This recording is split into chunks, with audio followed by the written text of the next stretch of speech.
नमस्कार, आप देख रहे हैं इंडिया न्यूज। आपके साथ मैं अभिषेक पांडे। बुलेटिन की शुरुआत इस वक्त की तमाम अहम खबरों के साथ फटाफट अंदाज में। प्रधानमंत्री मोदी आज पीएम किसान सम्मान निधि की अगली किश्त जारी करेंगे। पीएम 9.75 करोड़ से अधिक लाभार्थी किसान परिवारों को 19,500 करोड़ रुपए से अधिक की धनराशि का हस्तांतरण करेंगे। प्रधानमंत्री किसान लाभार्थियों से बातचीत करने के साथ राष्ट्र को भी संबोधित करेंगे। इस अवसर पर केंद्रीय कृषि मंत्री नरेंद्र सिंह तोमर भी उपस्थित रहेंगे।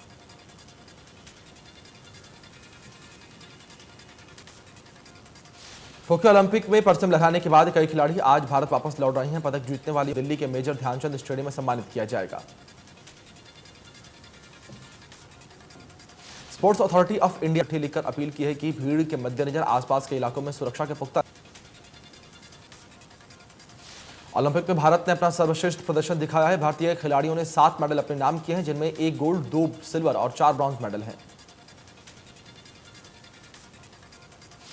जेवलिन थ्रो के स्टार परफॉर्मर नीरज चोपड़ा ने गोल्ड मेडल जीता है। मीराबाई चानू ने ओलंपिक में पहले ही दिन सिल्वर मेडल अपने नाम किया था। रेसलर रवि दहिया ने भी सिल्वर जीता है। वहीं स्टार शटलर पीवी सिंधु, पहलवान बजरंग पुनिया, मुक्केबाज लवलीना बोहरगेन और भारतीय हॉकी टीम ने ब्रॉन्ज मेडल जीता। नीरज ने भारत वापस आने को लेकर जबरदस्त स्वागत की तैयारी चल रही है। नीरज चोपड़ा आज एयर इंडिया की फ्लाइट से दिल्ली के इंदिरा गांधी इंटरनेशनल एयरपोर्ट पर लौटेंगे।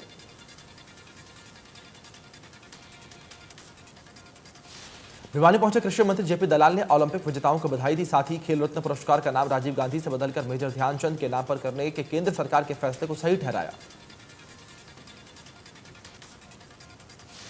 जेपी दलाल ने सबसे पहले ओलंपिक विजेता नीरज चोपड़ा, बजरंग पुनिया, रवि दहिया और हॉकी टीम को बधाई दी। उन्होंने कहा कि पहली बार इतने ओलंपिक मेडल आने से युवाओं में खेलों के प्रति रुझान बढ़ा और आने वाले ओलंपिक में और ज्यादा मेडल आएंगे। उन्होंने कहा कि ये सब हरियाणा सरकार की खेल नीति के चलते हुआ है। ऐसे में देश भर में हरियाणा की खेल नीति अपनानी चाहिए। साथ ही खेल रत्न पुरस्कार का नाम बदलने को लेकर जेपी दलाल ने सही बताया उसे। प्रसा से विधायक और Haryana warehouse chairman Nayanpal Rawat ने देश के लिए मेडल लाने वाले सभी खिलाड़ियों को बधाई दी। उन्होंने कहा कि आज प्रधानमंत्री मोदी और मुख्यमंत्री मनोहर लाल की नीतियों के कारण ही युवा देश का नाम दुनिया में रोशन कर रहे हैं। नीरज चोपड़ा के गोल्ड मेडल लाने की खुशी में शिक्षा मंत्री कंवरपाल गुर्जर ने यमुनानगर में खिलाड़ियों से बीच में डांस करके अपनी खुशी प्रकट की। नीरज चोपड़ा ने गोल्ड मेडल आने पर खुशी मनाई। कंवरपाल गुर्जर ने कहा कि खिलाड़ियों को ओलंपिक में जाने से पहले तैयारियों के लिए 5 लाख की राशि दी गई। उन्होंने कहा कि सरकार ने नीति बनाई है जिसके तहत मेडल लाने वालों को सुविधाएं दी जा रही हैं। नीरज चोपड़ा को 6 करोड़ की राशि, प्रथम श्रेणी की नौकरी और उनके गांव में आधुनिक सुविधाओं से सुसज्जित स्टेडियम बनाया जाएगा। ओलंपिक में ब्रॉन्ज मेडल जीतने पर बजरंग पुनिया के पैतृक गांव में खुशी का माहौल है। ग्रामीण जश्न के माहौल में डूबे हुए हैं। ग्रामीणों ने एक दूसरे को मिठाइयां खिलाकर बधाई दी।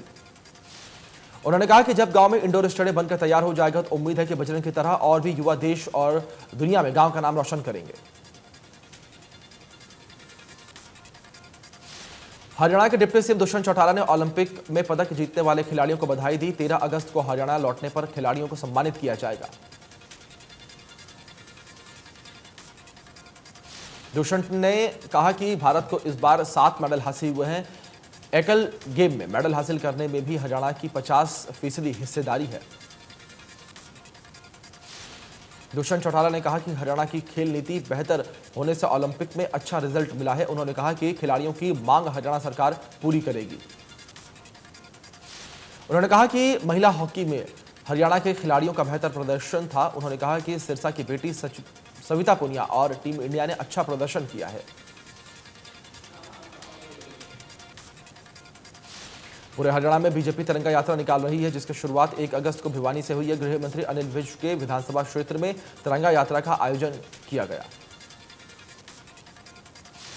तिरंगा यात्रा में युवाओं, महिलाओं और बच्चों को भारी तादाद देखने को मिली। अनिल विज ने कहा कि देश के लिए लाखों कुर्बानियां होने के बाद हमें ये तिरंगा झंडा नसीब हुआ।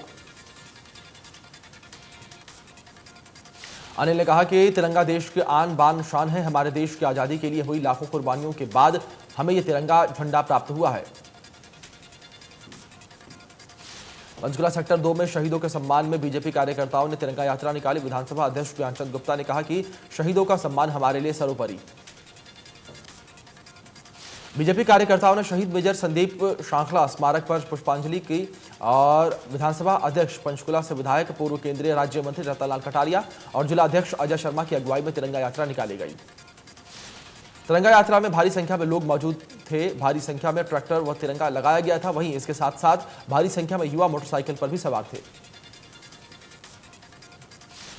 एनआईटी विधानसभा में शहीदों के सम्मान में तिरंगा यात्रा आयोजित की गई, जिसमें केंद्रीय राज्य मंत्री कृष्णपाल गुर्जर और प्रदेश के मंत्री मोचन शाह शामिल हुए।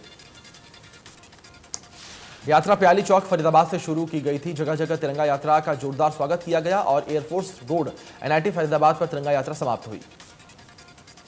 केंद्रीय राज्य मंत्री कृष्णपाल गुर्जर ने कहा कि देश में शहीदों की याद और सम्मान में यह तिरंगा यात्रा निकालने के कार्यक्रम आयोजित किए जा रही हैं, जिन्होंने देश के लिए अपने प्राणों की आहुति दी।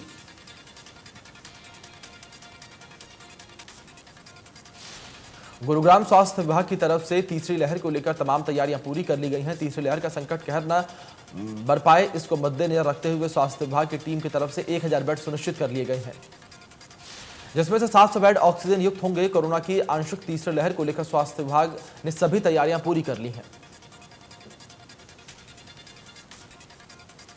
थाईलैंड सरकार ने हरियाणा सरकार को पत्र लिखा है, जिसमें कहा है कि अपने देश में कोरोना से लड़ने के लिए हरियाणा मॉडल अपनाना चाहते हैं।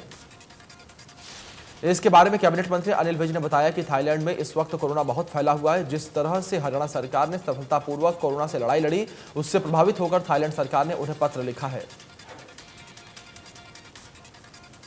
दुष्यंत चौटाला ने थर्ड फ्रंट के गठन को लेकर प्रदेश भर में हो रही चर्चाओं पर प्रतिक्रिया देते हुए कहा कि इनेलो बताए कि फर्स्ट फ्रंट में रहने वाले लोग थर्ड फ्रंट में कैसे रहेंगे। दुष्यंत चौटाला ने कहा कि सिरसा में जल्द मेडिकल कॉलेज बनाने का काम शुरू होगा। सिरसा में रिकॉर्ड विकास कार्य करवाए जाएंगे। ओडिशा में मयूरभंज जिले में हाथियों ने दहशत फैला दी है। वन क्षेत्र में हाथियों के झुंड ने कई घरों को नुकसान पहुंचाया। वहीं वाणिज्य शोधकर्ता आचार्य ने कहा है कि अवैध खनन के कारण जंगल गायब हो रही हैं और हाथी अपना प्राकृतिक आवास खो रहे हैं।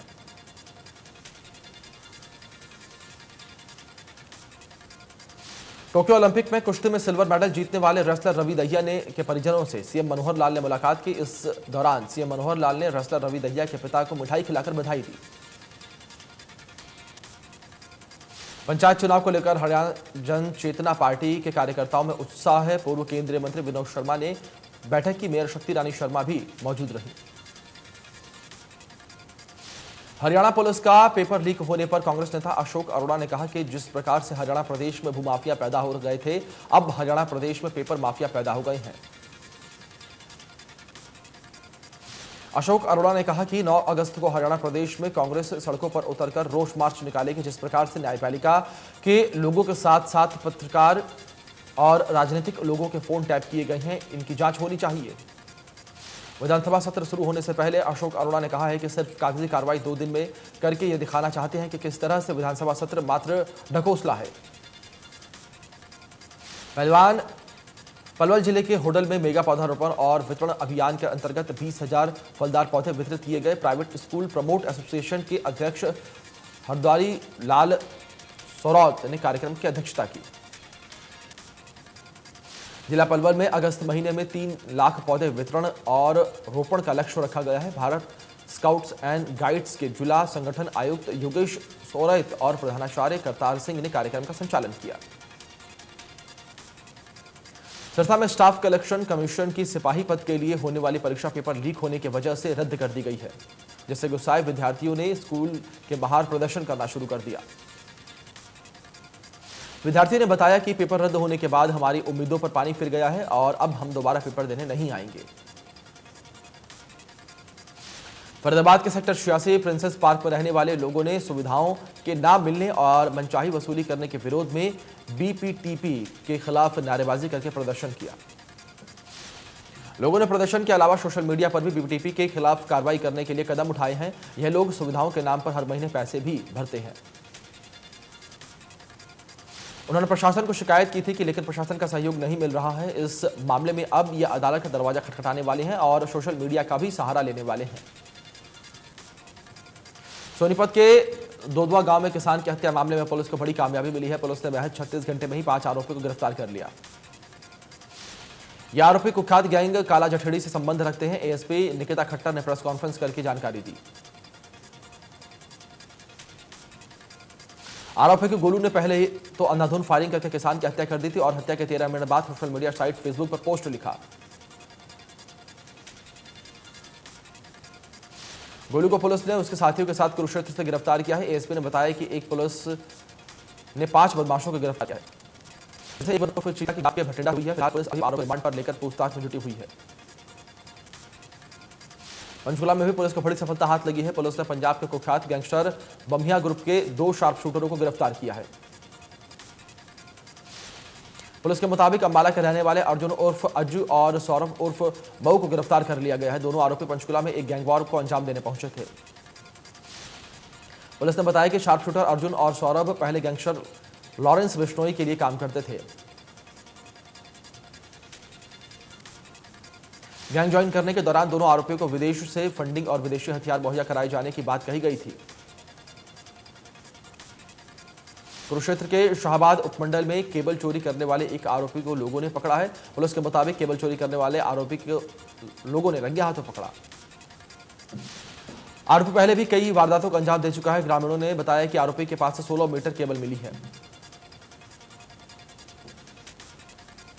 सोनीपत में हो रही बारिश से एक युवक अपने आप को बचाने के लिए दुकान के शटर के ऊपर बने छज्जे के नीचे खड़ा हुआ तो अचानक से बिजली का करंट आ गया और उसकी मौत हो गई।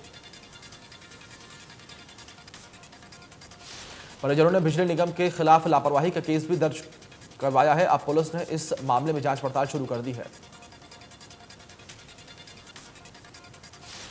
मेवात के पुरहाना उपमंडल में गांव पिपरौली में अजीना ड्रेन में नहाने गए 21 वर्षीय युवक की डूबने से मौत हो गई। पुलिस ने युवक के शव को कब्जे में लेकर पोस्टमार्टम के लिए रेफर कर दिया।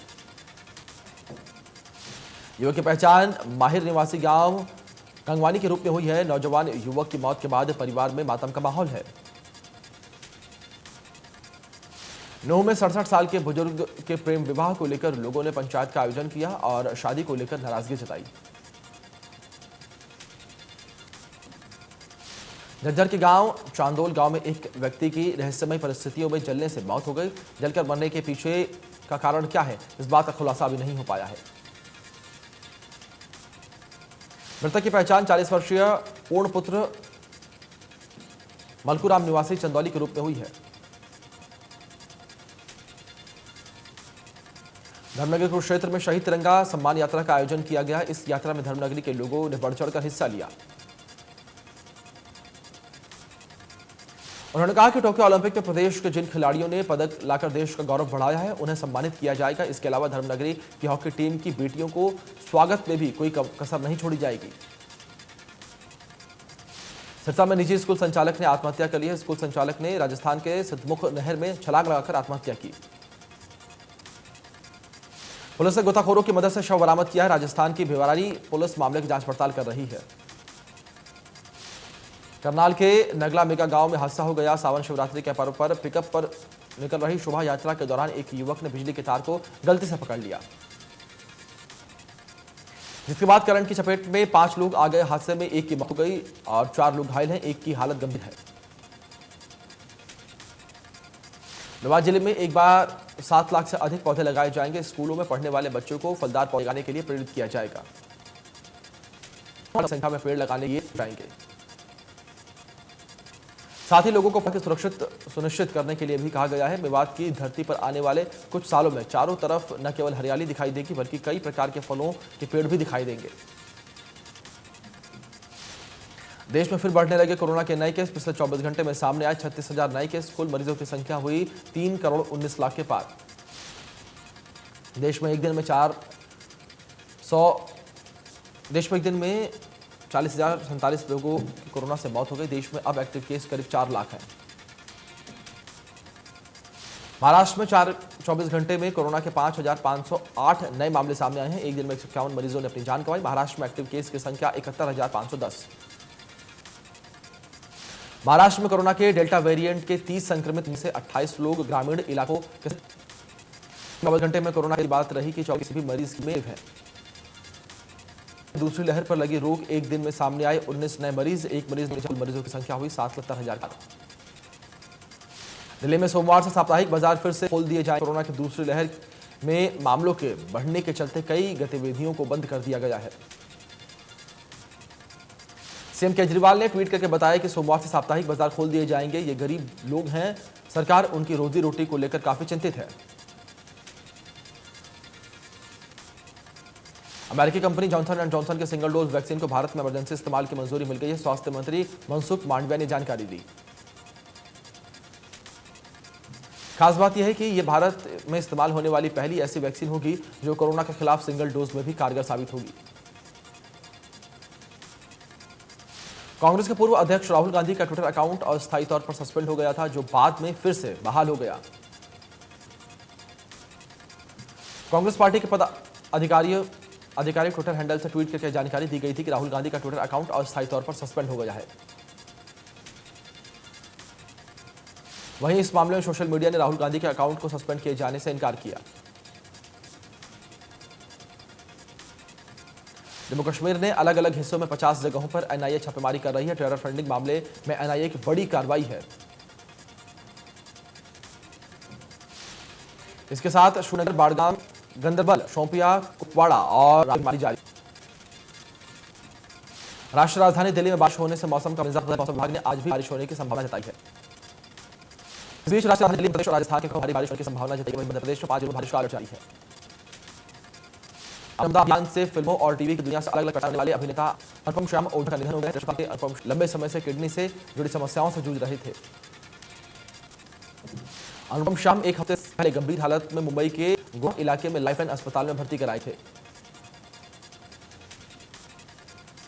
2009 में स्टार प्लस आने वाले सीरियल की आवाज प्रतिज्ञा में अनुपम श्याम ने ठाकुर जन सिंह की सकारात्मक भूमिका निभाकर खासी लोकप्रियता बटोरी थी।